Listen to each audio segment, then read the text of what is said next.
বিশ্বের সবচেয়ে সুখী এবং দুর্নীতিমুক্ত দেশগুলোর একটি হল ডেনমার্ক।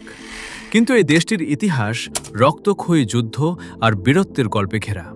আজ আমরা জানব ডেনমার্কের সংক্ষিপ্ত ইতিহাস।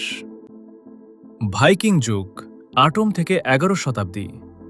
ডেনমার্কের ইতিহাসের সবচেয়ে রোমাঞ্চকর অধ্যায় হল ভাইকিং যুগ। এই ডেনিশ ভাইকিংরা একসময় সমুদ্র শাসন করত। তারা ইংল্যান্ড থেকে শুরু করে ফ্রান্স পর্যন্ত অভিযান চালিয়েছিল। ১০ম শতাব্দীতে রাজা হ্যারাল্ড ব্লুটুথ, যার নাম অনুসারে আজকের ব্লুটুথ প্রযুক্তির নামকরণ করা হয়েছে, ডেনমার্ককে একটি একক রাজ্যে পরিণত করেন এবং দেশে খ্রিস্ট ধর্ম নিয়ে আসেন। কালমার ইউনিয়ন ও সাম্রাজ্য, ১৪শ থেকে ১৯শ শতাব্দী। মধ্যযুগে ডেনমার্ক উত্তর ইউরোপের একটি মহাশক্তি ছিল।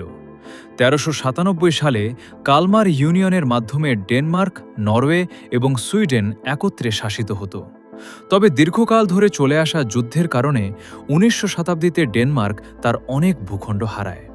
বিশেষ করে ১৮৬৪ সালে প্রুশিয়ার কাছে পরাজিত হওয়ার পর দেশটি তার বর্তমান ছোট ভৌগোলিক সীমায় চলে আসে।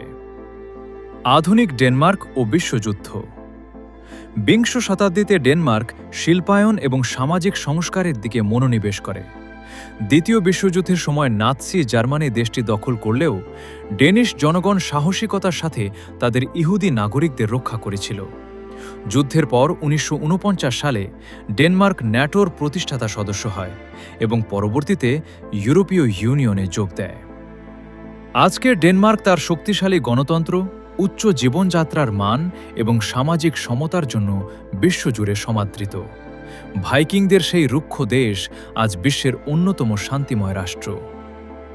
তো বন্ধুরা, ভিডিওটি ভালো লাগলে আমার যে চ্যানেলটি সাবস্ক্রাইব করে দিবেন আর ফেসবুক থেকে দেখলে অবশ্যই পেজটাকে ফলো করবেন।